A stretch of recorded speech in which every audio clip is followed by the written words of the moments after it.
네, 오늘 성경 본문에서는 약자에 대해서, 사회적인 약자에 대해서 좀 나옵니다. 하나님께서 고아와 과부의 편이시고 고아와 과부를 잘 돌보라고 이스라엘 백성들에게 친히 말씀하십니다. 고아와 과부를 세심하게 살피시고 그 모든 필요를 채워주어라. 얼마나 안 챙기면은 친히 명령까지 하시겠어요. 그렇죠? 좀 똑바로 해라. 좀 제대로 돌봐주어라. 얼마나 하지 않으면요. 그렇죠? 그 당시 사회 이스라엘 사람들이. 그래서 흔히 고아와 과부의 하나님이란 표현까지도 있단 말이에요. 왜 고아와 과부의 하나님이실까요? 이스라엘이라는 사회에서, 그 나라에서 고아와 과부는 정말 약자들이었습니다. 약한 자들이었어요. 그러니까 오죽하면 어린아이, 그리고 여자는요, 인구 수를 셀 때 사람 수에 넣지는 않았어요. 인구 조사할 때 사람의 인구의 숫자로 세지를 않았어요. 네? 근데 어린아이와 여자가 인구 수에서 빠져 있었던 거예요. 한마디로 소외된 존재들이었어요. 그런데, 자, 보세요. 어린아이가 약자잖아요. 소외된. 인구로도 치지 않는. 그런데 하물며 부모가 없는 부모가 없는 어린아이는 고아잖아요. 그렇죠? 고아는 어린아이, 이미 소외된 어린아이 중에서도 더 소외된 계층이에요. 자, 그럼 과부는 뭐예요? 과부. 여자들도 숫자를 안 셌단 말이에요. 장성한 남자들만 셌어요. 그런데 그 여자들 가운데서도 남편이 없는 이미 소외된 여자라는 계층 중에 더 소외된 계층이에요. 과부는. 약자 중에 약자인 거죠. 그러니까. 어린아이와 여자는 이스라엘에서 약한 자들인데 그들 중에서도 더 약한 자예요. 그러니까 약자 중에 약자인 거예요. 고아와 과부는 약자 중에 약자였습니다. 가장 약한 자였어요. 그래서 하나님께서는 이렇게 소외된 자들 중에서도 더 소외된 자, 버려진 자 중에서도 더 버려진 자, 이들을 좀 돌보라고 하시는 거예요. 돌보아라. 왜냐? 너희의 이스라엘이라는 나라의 그 모습 자체가 이들과 똑같기 때문이에요. 결국은 하나님께서는 고아와 과부의 편이셨기 때문입니다. 한국이라는 사회에서도 참 이 나라에 사회적으로 많은 편견이 있어요.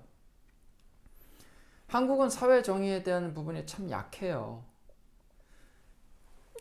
특히 한국이 약한 부분이 있죠. 저 같은 경우에는 이제 저희 아버지께서는 제가 10살 때쯤에 돌아가셨어요. 근데 원래 군대에서 장교로 복무하시다가 뭐 중대장을 하시다가 일찍 나오신 거죠. 예편하시고 나오셨죠. 그 후에 이제 사업도 좀 하셨어요. 사업도 좀 하셨는데 그나마 조금 있는 거 가지고 사업하시다가 뭐 많이 잘못되신 거죠. 예. 그래서 이제 그런데 참 어머니를 교회를 나가는 걸 참 못마땅해 하셨어요. 제가 듣기로는 찬송가를 트는 것도 싫어하셨다 그래요. 그래서 찬송가 테이프 다 없애시고. 그런데 그러시다가 결국은 또 나중에 어떻게 예수님을 믿게 되셨어요. 뭐 결국은 어머니 희생이 있으셨겠죠. 근데 나중에는 이제 기도원에 들어가셨어요. 금식 기도를 하시겠다고 아버지께서. 몸이 좀 안 좋으신데 몸이 안 좋으면 병원을 가야 돼요. 병원도 하나님께서 주신 거예요. 의사들, 그 의학 기술들 다 하나님께로부터 온 거예요. 그거 하나님께서 이미 주신 그 손길들을 거부하고 하나님께 기도해서 직접 하나님께서 만져주시고 치유해 주시기를 바란다. 그래서 그걸 바라고 또 금식 기도까지 하셨어요. 또 몸이 편찮으신데. 그렇다가 금식 하시던 게 뭐가 잘못되셔서 금식 기도 하시던 중에 돌아가셨죠. 하지만 그것도 어떻게 하나님을 위해서 그 목숨이 바쳐진 게 하늘의 미랄이 되었는지는 잘 모르겠어요, 사실. 왜냐하면 아버지가 돌아가신 이후로 친가 쪽은 다 복음화가 됐어요, 어떻게. 아버지 쪽 그 누나들이 다 예수님을 믿게 됐어요. 그리고 그 그 자식들까지도 다 예수님 믿었어요. 그 열매는 뭐냐면은 고모님들 중에 한 분은 목사님이 되셨고 또 다른 한 고모님의 자녀 두 분이 계시는데 저한테는 큰 친척 형님이죠. 어쨌거나 그 고모님의 큰 아들이 뭐 아들이죠, 아들.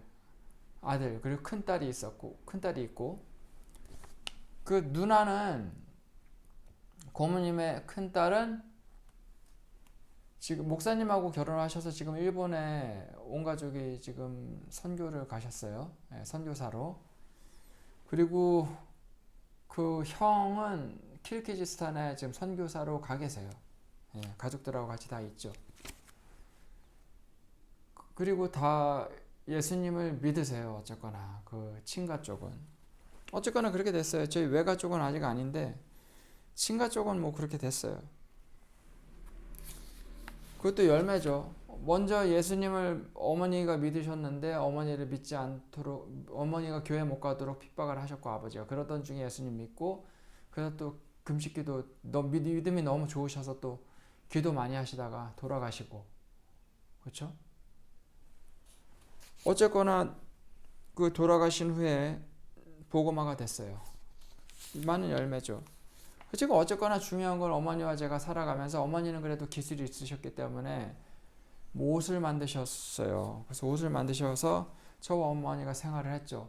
뉴욕에 같이 가서 제가 뉴욕이랑 보스턴에 15년 있는 동안 어머니께서 뉴욕 맨하탄에서 또한 옷을 만드시는 그런 일을 하시고 또 하셨죠. 그래서 어떻게 생활을 하셨는데 저희 생활했죠. 근데 지금 시대에도 남편이 죽은 후에 여자가 홀로 자녀를 키운다는 건 쉽지가 않아요. 사회적인 약자예요. 근데 하물며 지금 옛날 이스라엘은 정말 힘들었죠. 고아와 과부는 사람들이 보기에 아주 좋아 보이지가 않아요. 정말 그런 처지로 되고 싶지 않은 뭐 그런 계층이에요. 그런 존재예요. 아주 약한 존재예요. 하지만 하나님께서는 이런 약한 자의 편이시죠. 힘이 조금 있는 자 없는 자가 있다고 한번 가정을 해보세요. 자 보세요. 힘이 조금 더 있어요. 이 사람보다. 근데 자기보다 조금 힘이 없다고 막 괴롭혀요. 아무 이유 없이 괴롭혀요. 그럼 그걸 하나님께서 보신다면 누구 편을 드시겠어요? 누구 편을 드시겠어요? 괴롭힘 당하는 좀 더 약해서 괴롭힘 당하는 자의 편을 드실 거예요. 하나님께서는 더 약한 자를 편 드실 거예요. 제가 어릴 때 저희 그 이모님 댁에 놀러 간 적이 있어요. 그 이모님께서는 목사님 사모님이세요. 네, 이모부가 목사님이세요. 이모님에겐 두 아들이 있습니다. 저보다 다 어려요. 근데 호주에 다 가 있는데 지금 이 친구들은 근데 혹시 옛날 얘기예요. 혹시 그 휴대용 그 가스레인지 조그만 거 있잖아요. 거기다가 돌을 올려서 그 위에 돌판구이 고기 구워서 돌판구이 해보신 적 있으십니까 혹시?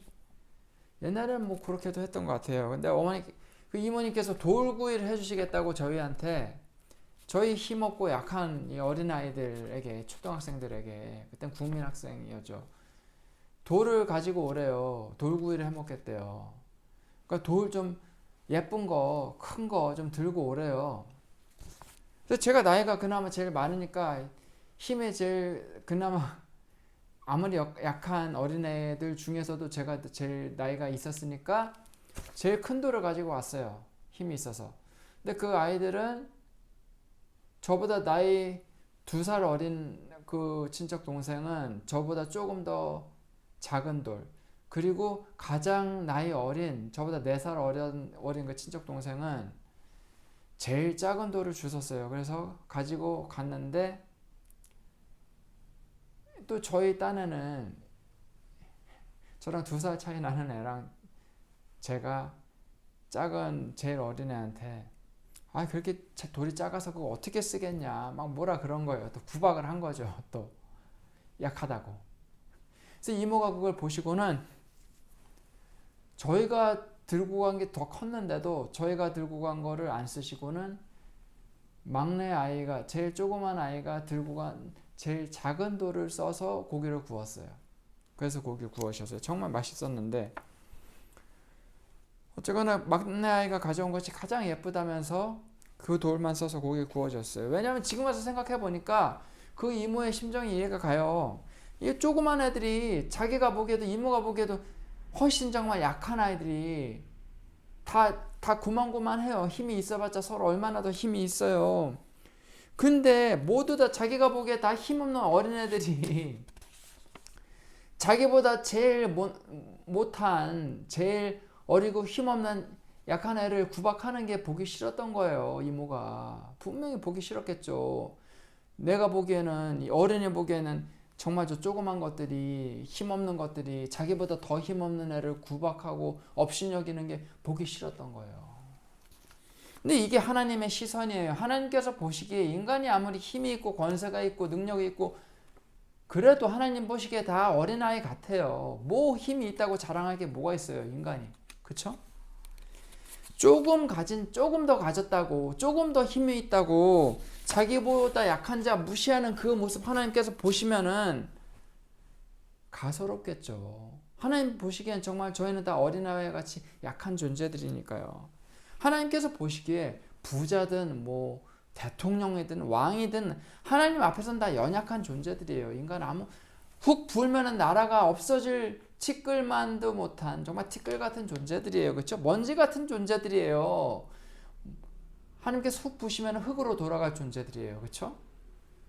근데 그 약한 존재가 자기 힘 있다고 자기보다 더 약한 자들을 업신여기는 게 얼마나 보기에 같지 않으시겠어요. 하나님께서 보시기에. 하나님께서 보시기엔 다 먼지. 하나님의 시선에서 보기에 하나님의 형상대로 지어지지 않았다면 우리는 다 먼지와 같은 존재예요. 그냥 흩어져 버릴 존재예요. 아무것도 아닌 존재예요. 티끌과 같은. 하나님께서는 분명히 말씀을 하세요. 인간이 저희가 강해서 사랑하시는 건 아니에요. 이스라엘이라는 나라를 하나님께서 사랑하시고 선택하셨는데 하나님께서도 분명히 말씀하셨어요. 이스라엘이라는 나라가 강해서 내가 선택한 것이 아니다. 강해서 사랑한 것이 아니다. 오히려 그 반대예요. 이스라엘이라는 나라는 그 숫자도 적어요. 그리고 약해서 하나님께서 선택하셨다. 이렇게 말씀하세요. 약하다. 그래서 부자나 가난한 자는 하나님께서 보시기에 다 약합니다. 저희는 다 약해요. 하나님께서는 고아와 과부에게 그들을 향한 자비를 좀 베풀어라고 분명히 말씀하셨어요. 지금 시대에도 고아와 과부가 있어요. 사회적인 약자가 지금 시대에도 있습니다. 그리고 형편에 따라서 갑자기 집하고 사업체를 잃고서 노숙자가 되시는 분들 계세요. 지금도. 저 가끔 그런 분들 봅니다. 봐요. 뉴스를 보거나 실제로 뭐 이런 분들 가끔 보는데 제가 뉴욕에 있었을 때 노숙자 쉘터에서 일을 한 적이 있거든요. 그곳에서 얘기만 들었어요. 저는 한국에서 어떤 정치하시던 분의 아내분이신데 나이가 많은 분이세요. 아주. 근데 정치를 그 남편분 안 하시고 이제 돌아가셨죠. 나이 많은 분이신데 며느리랑 단 둘이서 뉴저지에 아주 부자 동네예요. 거기는 그냥 보통 부자 동네가 아니라 상류층 중에서도 정말 손꼽는, 그러니까 미국 사람들도 성공해야 겨우 들어갈 수 있는 동네예요. 정말 성공했다고 하는, 정말 막 뉴스나 어디에서 볼 수 있는, 그런 데서나 볼 수 있는 그런 이름 가진 사람들 있죠. 어떤 큰 사업체나 아니면 연예계에서 굉장히 성공했거나 그런 사람들만 가는 동네에 가서 살고 계셨어요. 그런데 갑자기 정말 예기치 못한 일이 생겨서 그 집의 소유권을 포기하게 되고 나와야 됐어요. 뭐 예기치 않은 일이 일어날 수 있는 거예요. 그래서 노숙자 쉘터에 잠깐 와 계셨던 거예요. 그런 분들도. 그래서 저는 직접 뵙지는 못했는데 그때 노숙자 쉘터 담당하시는 이제 목사님께로부터 들었죠. 예, 이제 제가 그 목사님을 도와서 함께 일을 했고요. 그래서 이런 일들이 비일비재해요. 흔해요. 사업 잘 되시던 분들도 딱 한 번 실패해가지고 집도 잃어버리고 사업체 다 잃어버리고, 그쵸? 병원비 때문에 심지어 빚까지 지시고 막 갑자기 거리로 나오게 되시고 이런 것들 많이 들으셨잖아요. 그렇죠? 저도 많이 들어요. 그러면서 이런 분들이 하나같이 하는 말, 저에게 이런 일이 생길 줄은 몰랐습니다. 진짜 제가 여기까지 이렇게 될 줄은 몰랐어요. 이렇게 말씀하시거든요. 이게 인생이에요. 구제는 남의 이야기가 아니에요. 힘든 자를 도우라는 얘기는 남의 이야기가 아니라 내 얘기가 될 수도 있기 때문에 구제해야 되는 거예요. 힘든 자들 도와야 되는 거예요. 그래서 성경은 남겨두어라 말하는 거예요. 다 가져가지 말고 혹시라도 내가 무너질 날 기억하며 나 또한 이방인과 나그네와 같은 존재니까 하나님 앞에서 좀 여지를 남겨두어라. 약자들을 도와주어라 하는 거예요. 저희가 조금이라도 힘이 있어서 도와줄 수 있을 때 약한 자들을 도우라는 거예요. 이거는 강한 자가 약한 자를 돕는 게 아니에요. 제가 조금 여유 있을 때 도울 수 있을 때 저보다 조금 힘이 없는 자를 약한 자를 도울 때 도움 필요한 자를 돕는 거는 강한 자가 약한 자를 돕는 게 아니에요. 같은 약한 자로서 약한 자를 돕는 거예요. 아무리 힘이 있어봤자 하나님 시선에서는 다 약한 자일 뿐이에요. 부자나 가난한 자는 하나님께서 보시기에는 다 한없이 약한 존재들입니다. 저희가 뭐 하나님 앞에서 감히 조금 가졌다고 해서 이 땅에 조그만 거 조금 가졌다고 해서 하나님 앞에 자랑할 게 있습니까? 이 땅의 모든 것들이 다 하나님의 소유인데, 그렇죠? 그래서 누군가를 도울 때는 내가 당신보다 나은 자다라는 태도로 도우면 안 돼요. 구제할 때는 그러니까 내가 누군가가 집이 있어요. 그렇다고 해서 집이 없는 존재들보다 더 우월한 존재가 아니에요. 저희는 모두 다 동일한 약한 존재들이에요. 더 나을 게 없어요. 고아는 아버지가 없는 존재예요. 그렇죠? 근데 저희의 진정한 아버지는 누구시죠? 예수님 믿는 자들은 예수님이 장자시고 저희는 다 양아들 양딸로 다 입양된 자들이잖아요. 그렇죠? 하나님 같은 하늘 아버지를 모시고 사는 하나님의 자녀들이에요. 근데 예수님의 은혜가 없잖아요? 그럼 하나님 아버지를 아버지라고 할 수 있어요? 그 은혜 없이? 하나님 아버지라고 부를 수 없어요. 하나님 아버지의 자녀로 양자로 편입될 수 없어요. 어떻게? 예수 그리스도께서 십자가에 못 박이신 그 은혜 없이는 저희는 영원한 영적인 하나님 아버지가 없는 영적으로는 고아예요. 영적인 아버지가 안 계시면 영적으로 고아예요. 그렇죠? 예수님 안 믿으면은 우리에게 하나님 아버지를 아버지라고 할 수 없어요. 그러면 영적인 아버지신 하나님 아버지께서 저희 아버지가 아니시잖아요. 그렇죠? 예수님 안 믿는다면, 예수님의 은혜가 없다면 그건 뭐예요? 영적인 아버지가 없는 존재들은 뭐예요? 영적인 고아들이에요. 영적인 아버지가 없는 하나님 아버지를 아버지로 모실 수 없는 자들은 다 영적인 고아들이에요. 예수 그리스도의 은혜가 없이는 다 예수님 믿을 수 없고 영적인 고아들입니다. 또한 저희 또한 교회의 남편 되신 예수 그리스도께서 계시지 않는다면은 저희는 어떻게 됩니까? 영적으로 과부와 같은 존재들이에요. 교회는 예수님의 거룩한 신부들이에요. 하지만 예수님의 은혜가 없이는 예수님께서 계시지 않으면 저희는 영적인 과부와 같은 존재들이에요. 구제는 서로 같은 약자들끼리 서로의 약함을 감싸 안아주는 겁니다. 도와주는 겁니다. 저희도 같은 약한 처지에 있는 자들로서 같은 약자들을 돕는 저희들이 되길 소망합니다. 같은 약한 처지에 있는 자들로서 도움이 필요한 약자들을 돕는 저희들이 되기를 주님의 이름으로 축원합니다. 기도하겠습니다. 사랑하는 풍성하신 하나님, 은혜를 감사합니다. 저희 또한 예수 그리스도의 은혜가 없이는 영적으로 고아와 같고 영적으로 과부와 같은 존재들입니다. 약한 자들로서 하나님께서 보시기에 한없이 약한 자들이지만 하나님께서 주신 이 물질, 저희의 힘, 저에게 주신 것들을 가지고 물질로서 또는 저희가 도울 수 있는 것들로서 저희 주변의 힘든 자들, 약한 자들을 소외된 약자들을 돕는 같은 약자로서 약한 자들의 필요함을 외면하지 않고 도와줄 수 있는 저희들 되게 소망합니다. 예수님의 이름으로 기도합니다. 아멘.